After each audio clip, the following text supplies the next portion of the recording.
There's no big sign saying, I'm a murderer. They look like me and you. They go shopping. They go to the park.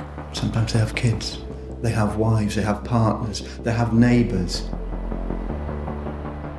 To their neighbours, to their wives and their partners, they're probably the best husband and the best neighbour they've ever seen. They can separate who they are at the time they carry out the attacks from who they are 99% of the time, and that's what you're dealing with.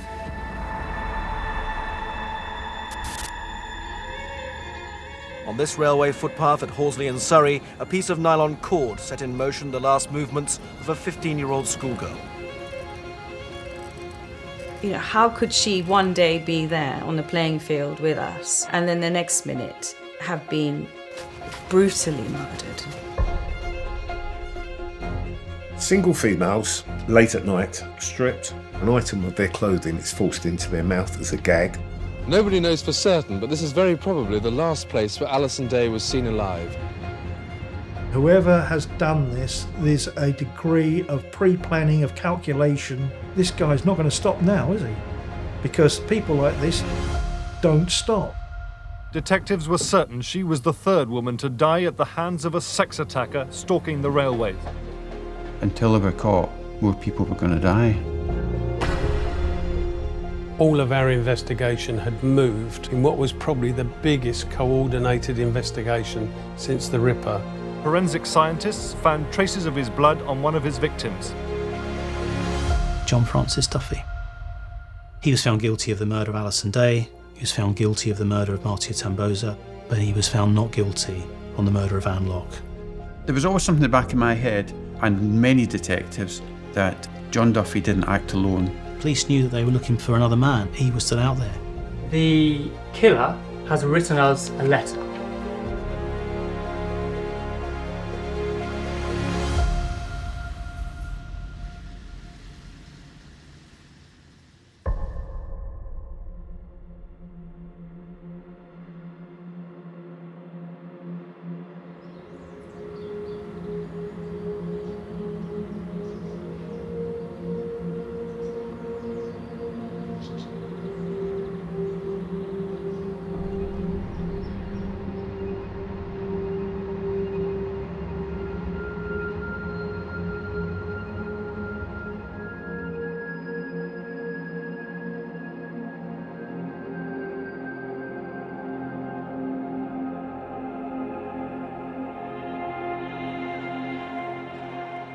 I was working at Whitemoor in 1997, and I was actually at that time a wing-based psychologist.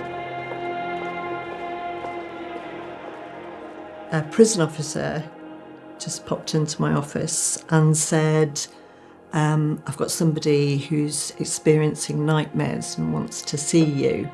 The officer said, it's the railway murderer.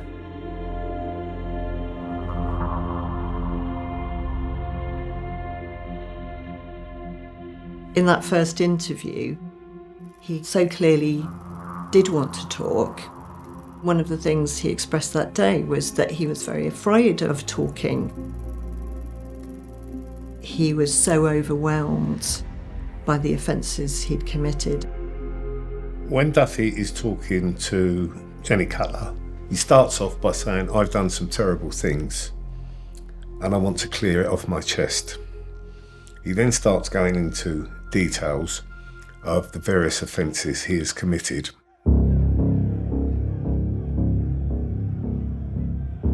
During that, he was telling me about someone that he'd committed offences with.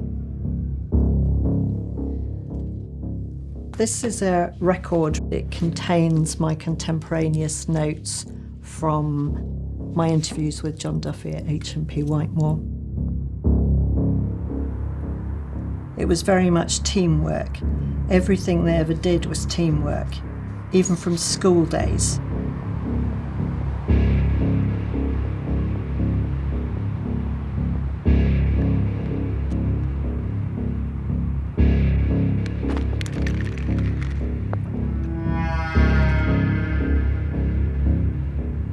While he was raping her just under the bridge, a man was walking up the canal pathway on the other side of the canal. They could see him quite clearly. He walked past. If he'd looked over, he would have seen them. He can't remember any decision or debate that this would be a killing.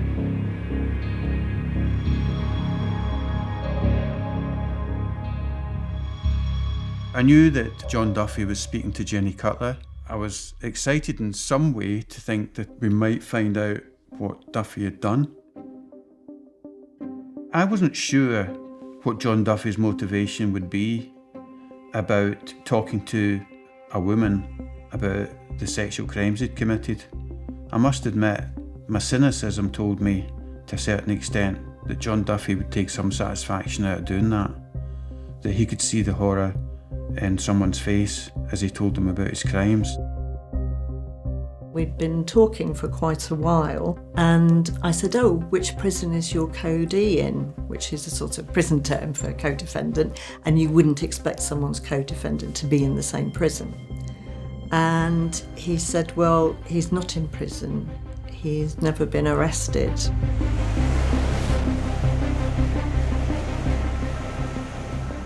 And he says during the confession, I wasn't alone with this. I was with my friend, David Mulcahy.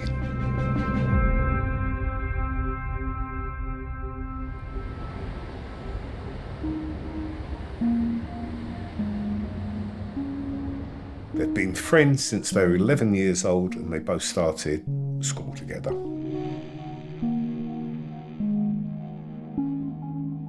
It would appear that Duffy, quite a slight little guy, got picked on by other children. Mulcahy became his sort of guardian angel. They would go up onto Hampstead Heath, which was their playground, and they would jump out on courting couples just to frighten the living daylights out of them. John Duffy recalled at the age of 9 and 11 a game where they would chase a girl and catch her, and as they got older they would, sort of squeeze her breasts. I've never assessed David Mulcahy, but in my experience from working with sexual offenders, I would see that as a reflection of a later sexual preference for rape scenarios.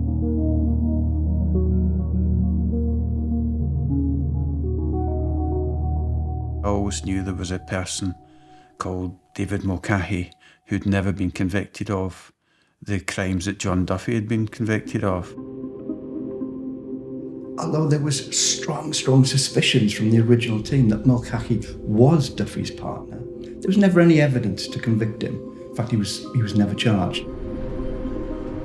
I would say I was interested to know if he was still offending. We started to look at Mulcahy, and there was nothing out of the ordinary for him. He was living his life, he'd been working, he was with his wife, they had their house in Hampstead. He was living an ordinary life.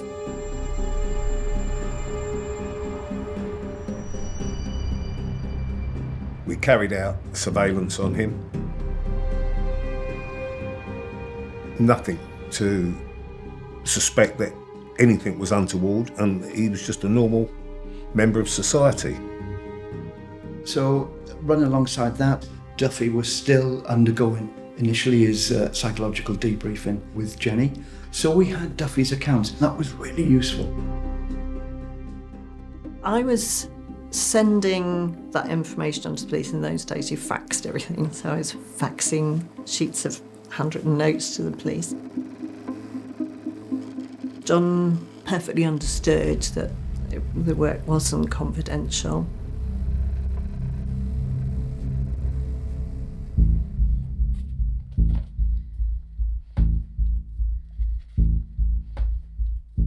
John remembers going out in the car with David. David was driving and playing Michael Jackson's Thriller album. David would play this tape when they were going out. It was an unspoken symbol of their agreement for action or offending. It was their trigger. He used to rewind the track Thriller and replay it. It made them both feel aroused. They were buzzing. Their adrenaline was going. They normally just drove to where David's thoughts would take him. Mulcahy's address was searched. Michael Jackson's Thriller tape was found at his address after all these years.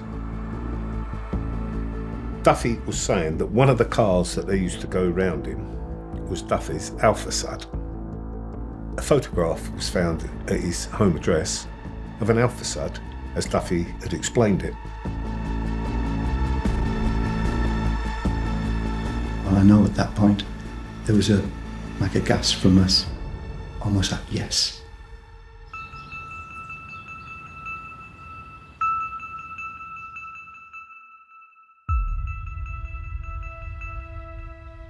I think my views at the time were really clear. If there's a killer and a dangerous person out there, they have to be dealt with. They have to be taken off the street.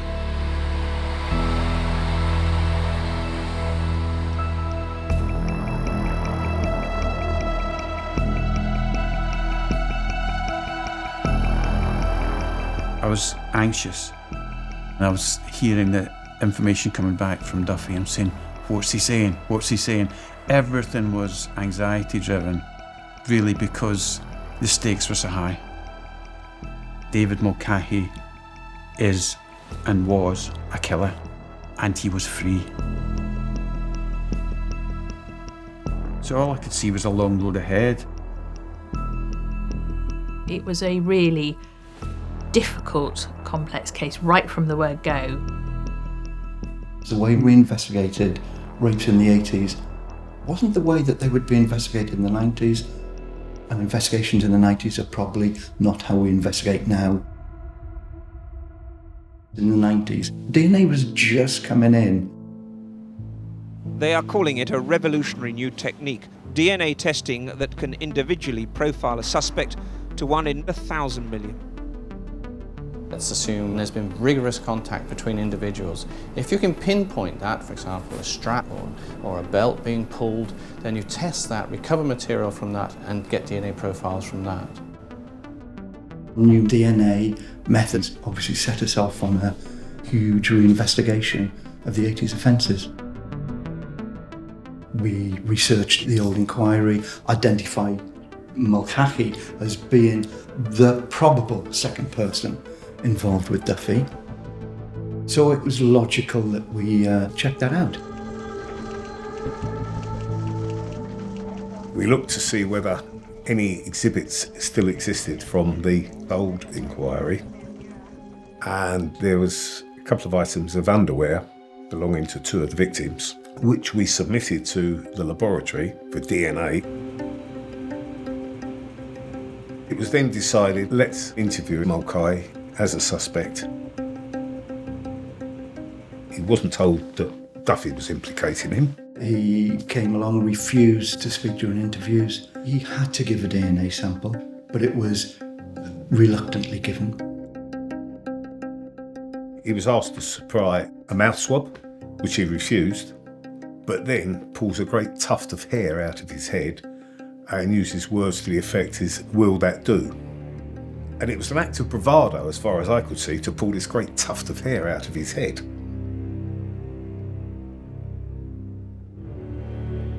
Mulcahy must have thought, after Duffy was arrested, charged, convicted, it was only a matter of time before he was scooped up. And I think with the passage of time, possibly this explains some of Mulcahy's arrogance. He thought he was beyond reproach. After all this time, nah, they haven't got anything on me. Having supplied the sample, he was released, and the sample was sent off to the laboratory for examination.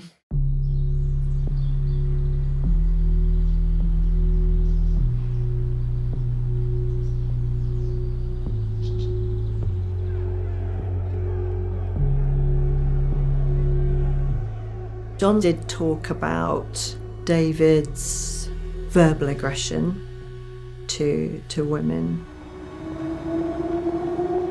He talked about David threatening women with knives.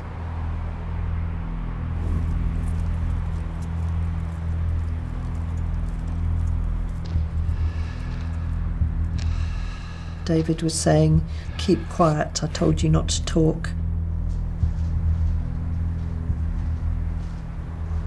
John raped her. After he'd finished, David gave John the car keys and said, "Get the car, bring it round."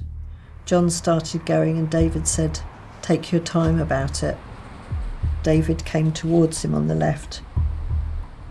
David was very excited, his eyes were ablaze. It looked like he was really pumped up.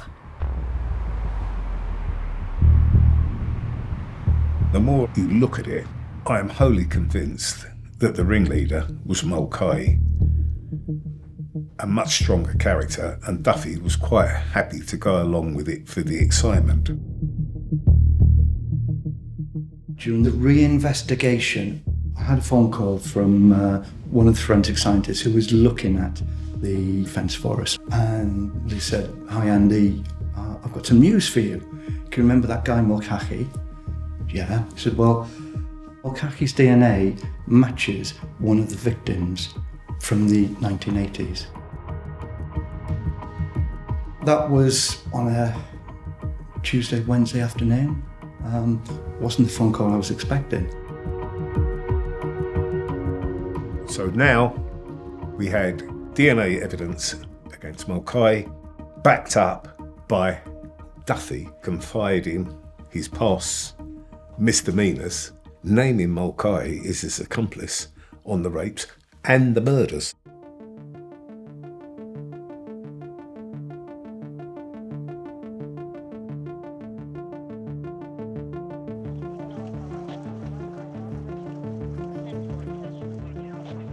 There were quite a lot of high-level meetings taking place between forces. Surrey had a successful conviction of John Duffy. They were anxious about whether John Duffy would try and put something forward that would challenge his own conviction. It was like trying to climb Everest with a pair of training shoes on. You know, where do you start? So it would have been much easier if Duffy had just said, you know, he woke up one day and said, "Can I talk to the police officer and I want to confess everything to him." We had Jenny Cutler's notes, but Jenny Cutler is not a police officer, she's not an investigator.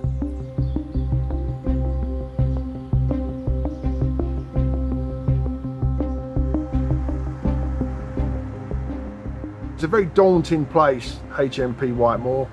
It sits out there in the fens.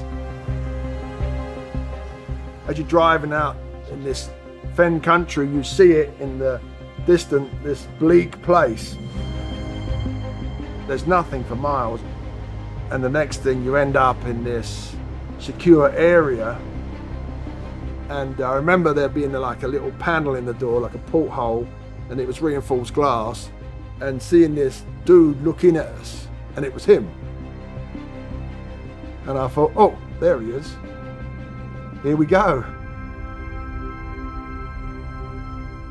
So Matt, he had a very difficult job because to work with John Duffy, to me, you're working with a psychopathic killer. To Matt, to a certain extent, he had to work with Duffy on the level that was conversational, that was going to allow Duffy to open up and talk to him. I mean, I didn't have the closeness that Jenny Cutler did with him because I'm not a female. I'm a big, ugly male, right? And I'm a police officer. The powers to be were asking for matters to be clarified, for him to be more concise, more specific.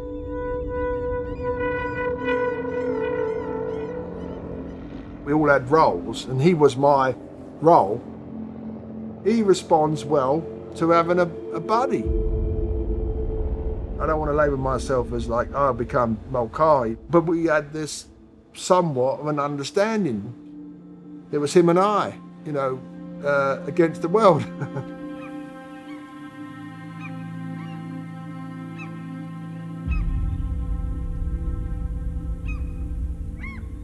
And he had to listen to be honest, horrific, almost nonchalant accounts by Duffy, who was able to say, yeah, I did all these things.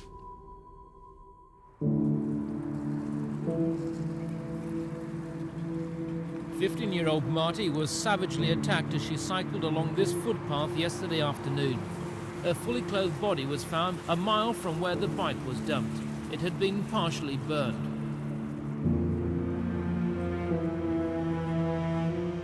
Tamboza case was particularly difficult.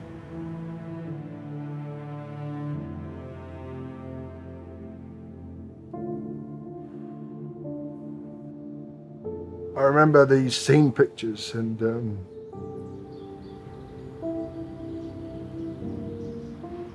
these woods, you know, it was a very picturesque place in Surrey. It was almost like a cat with a mouse. They were playing with her.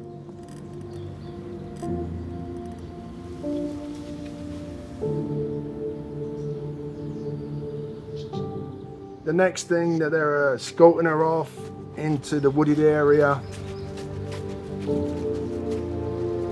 They rape her.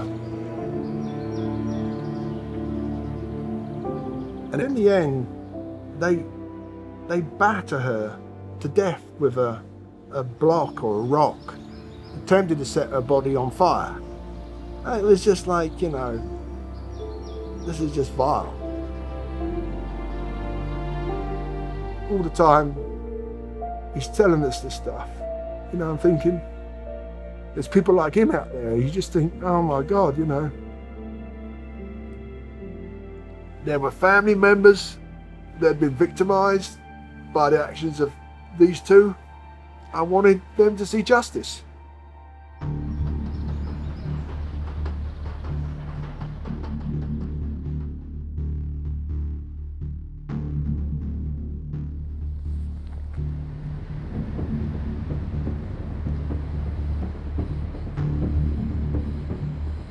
We didn't want Mulcahy to find out about it because he had been quite happily sort of getting on with his life for some years. He obviously thought that it was a done thing.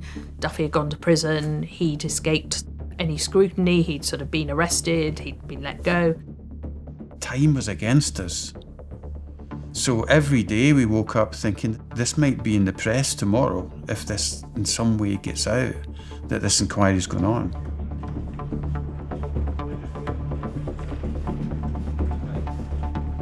We were really anxious about the media finding out about this, because the consequence of the media finding out would be that they would go live with it.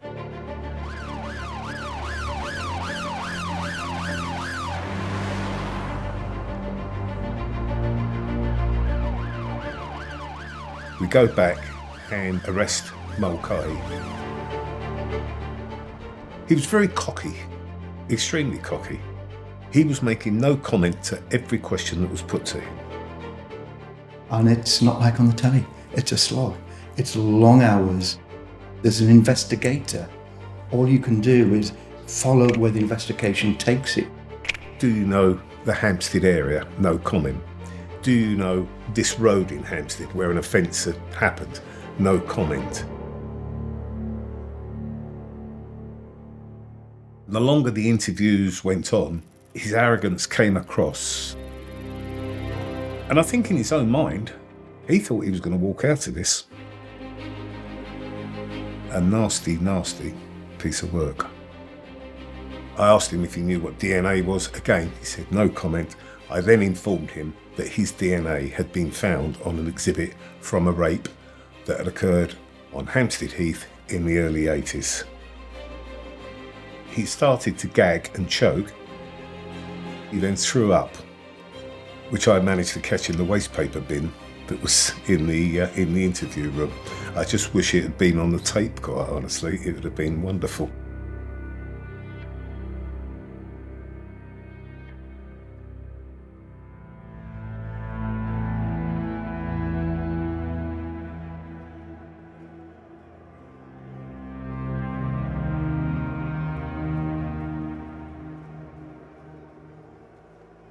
We actually had him in a position where he was telling us about his actions, albeit historical. It sounds great. You've now got a witness who's telling you, this is what happened, this is what we did, and this is who I was with. But that man is a convicted serial rapist, a convicted murderer. So from our point of view in terms of Duffy as a credible witness, forget it. He wasn't. He really wasn't. During the original investigation, he has openly admitted that he's lied about getting amnesia so that he didn't have to give evidence either to the police or at the court. He's lied at the Old Bailey when he's pleaded not guilty and put victims through a trial. He's been convicted. He's now in prison. Instead of accepting as gospel everything that Duffy was saying, teams went out. If he had said, I don't know, whatever, team would go out tasked with that specific job. Did that happen? If it didn't, what did happen? Because if we don't discredit him, he could well be discredited in court. If we could prove that Duffy was lying and still a liar, then he would never be any good as a witness. Duffy was brought out of custody and taken to scene visits of all the 12 rapes and the 3 murders, and filled in gaps that no one ever knew before. It could only have been him that knew it.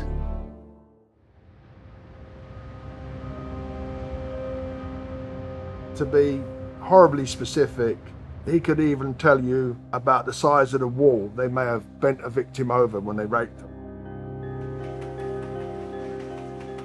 And at a later stage, attended that scene, and that said wall was there, and that the height of the wall was the height he said, and it was where he said it was.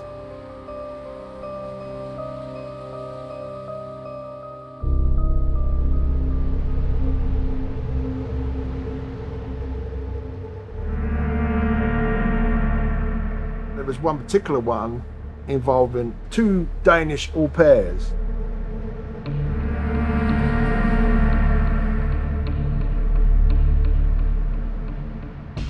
And they'd been abducted by Mulcahy and Duffy and dragged into bushes in a wooded area there.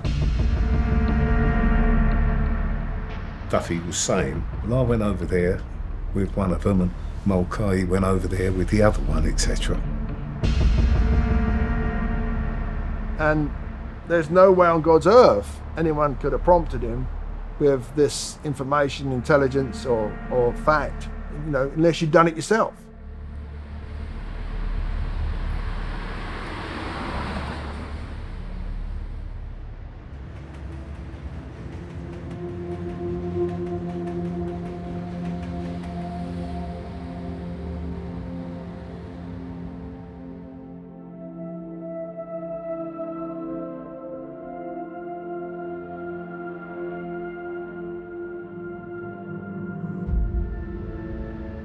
The 2 Danish au pairs both went back, they got on with their lives. Then, if you can imagine it, out of the blue, they get a phone call from the police in London saying, we've caught someone who we believe is the second person that was involved in the attack. It's a huge ask to go back to people when they have been through the trauma of actually being raped themselves, because it's not as simple as just telling your story, of course, because you relive it. We're now opening up this Pandora's box and asking them not only to relive it all, but to actually come to the UK and stand in the witness box at the Central Criminal Court. They were tremendously brave and courageous in agreeing to come forward and agreeing to help the prosecution.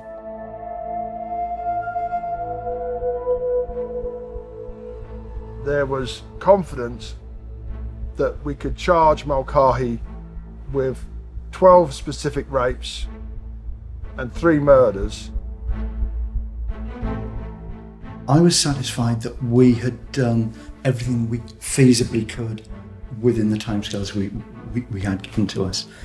But we still had to get the women along to give evidence. How would they react to seeing Mulcahy all those years on?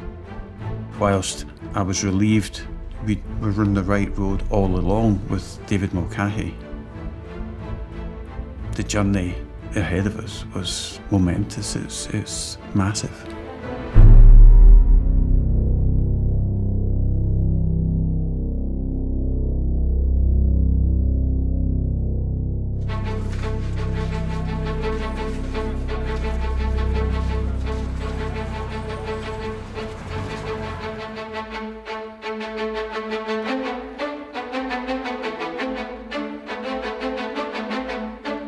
It was a very cold winter, very bleak winter. And I can remember on the first day going to court number 1 at the Old Bailey. The whole atmosphere in that court was electric.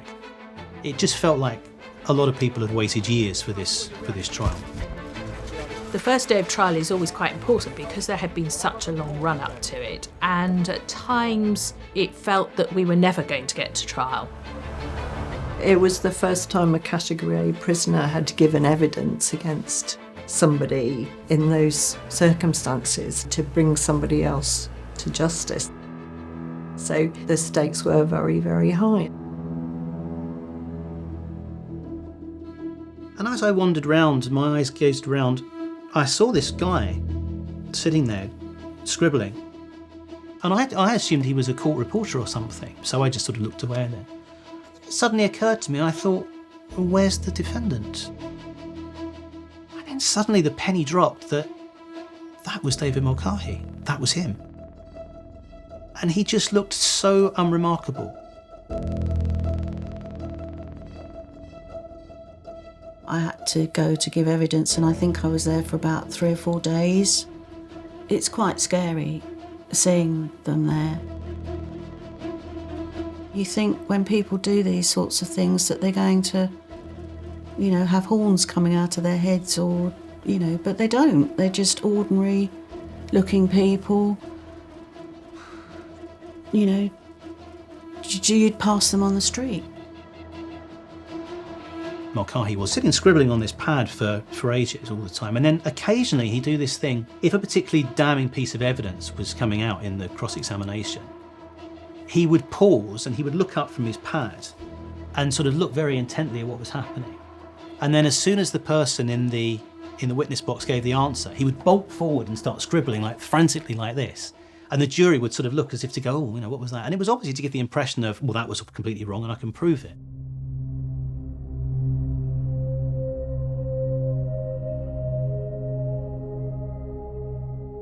Duffy told the same story, and he did it in a way that was very calm and cold, probably, which added to the drama because it sort of felt detached. Somebody was just telling a story, but the story was of horrific, traumatic crimes. I don't think I've ever experienced anything like it, nor ever will. I had one goal, and that was conviction, the result. We were going to convict Duffy, and we were going to use Duffy's evidence to convict David Mulcahy. You're there to the very last second with him, till he goes up into the dock, just hoping and praying that he's going to do his bit. It was tough because you just didn't know if he was going to perform.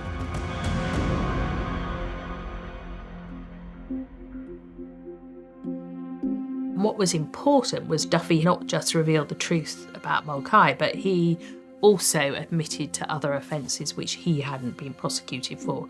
So that was really important, that not only he admitted that, but he pleaded guilty to those. When Duffy was spoken to by police officers from day one, he was told in no uncertain terms, no deal can be struck. You are serving life imprisonment, which means life. You will never come out. It's always important because you can then get a cross-allegation, if you like. Yeah, what did the police promise you? How much did they pay you to say what you've said?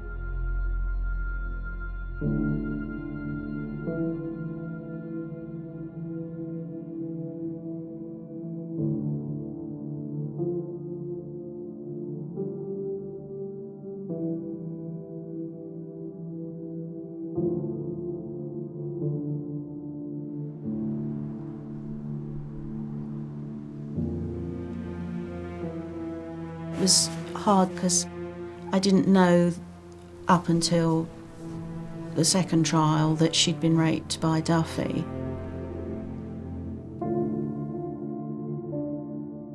It was painful, it was shocking. I think I was also hopeful that this would finally be the end. We might finally get a conviction.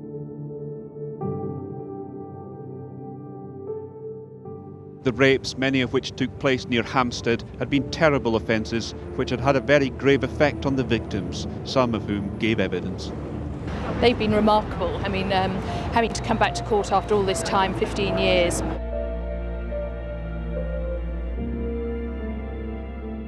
I got nothing but praise and admiration for them for what they did and the courage that they displayed.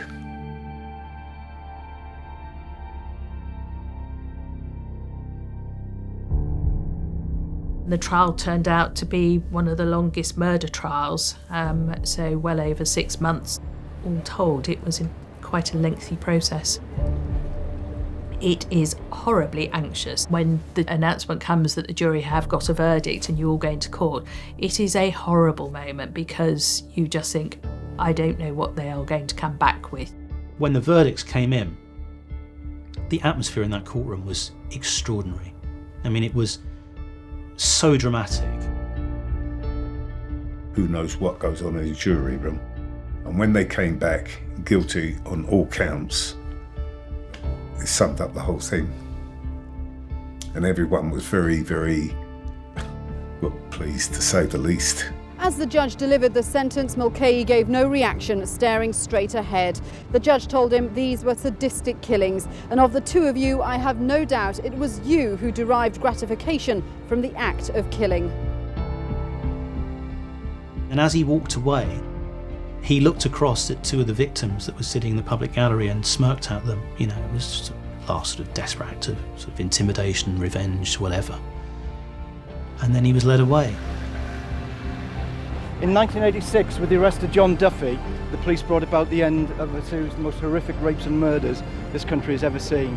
Today's verdict will ensure David Mulcahy never has the opportunity to terrorise the streets of London again. In terms of the three murders, obviously we had convictions against Duffy, but for Anne's family, for Lawrence Locke, nobody had ever been convicted of Anne's murder. And to be able to actually convict Mulcahy, I hope was hugely important, to allow them to at least carry life on with the door partially closed.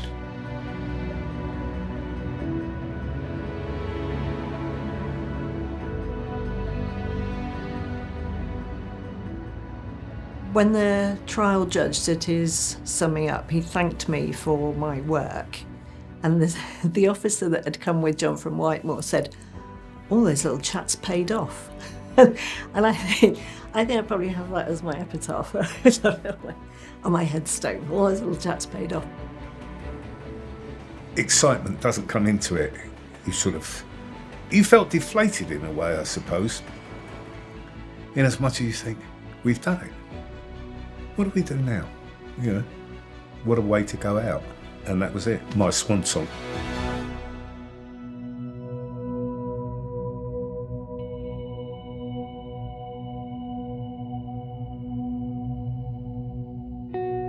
This is a letter from Mr. D. Mulcahy, Her Majesty's Prison, Full Sutton.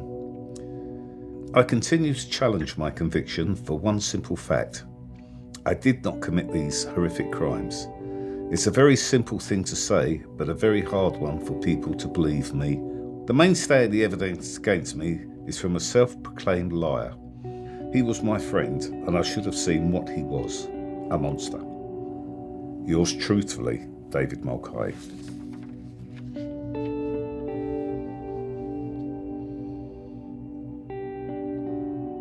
There's no remorse in there whatsoever. It's a letter from a convicted killer, a convicted rapist, and these are the words that he would have used back in 1999. He's clutching at straws. He knows what he's done. It's pathetic, really pathetic, and I think it sums up him for what he is, a sad, pathetic person.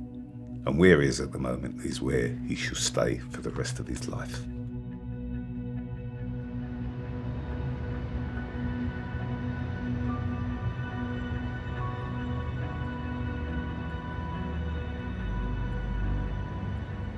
I think as an investigator you feel some sort of gladness.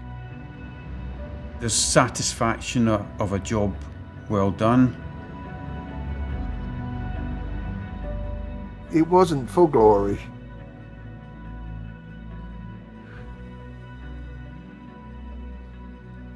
I just did my job.